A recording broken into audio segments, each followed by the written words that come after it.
আসসালামু আলাইকুম। কেমন আছেন সবাই? আলহামদুলিল্লাহ আমি ভালো আছি। আশা করি আপনারাও ভালো আছেন। তো আপনাদের সাথে আমি একটা কথা শেয়ার করব, সেজন্যই আসা। মূলত আমি এগুলো আসলে আমার কিছু স্মৃতি আপনাদের সাথে শেয়ার করলাম, আর আমি কিছু কথা বলবো। কিছুক্ষণ আগে আমি যমুনা নিউজে একটা নিউজ দেখলাম যে আমাদের দেশের সবচেয়ে কুখ্যাত ব্যক্তি, সবচেয়ে শয়তানের যদি বড় ভাই হয়ে থাকে, আমার মনে হয় বাংলাদেশে এই টাকলা মুরাদ আছে।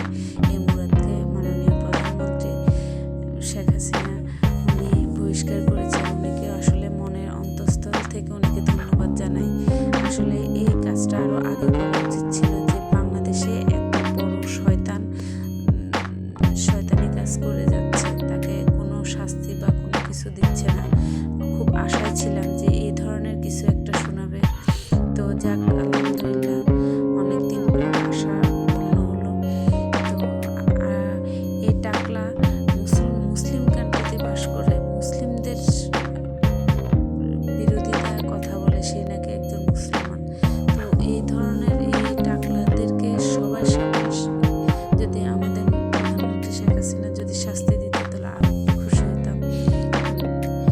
আর উনিকে যদি আইনের আয়তায় দিত, সত্যি আরো আরো অনেক খুশি হতাম। জানি না, হয়তো আমাদের যে বুদ্ধিমতী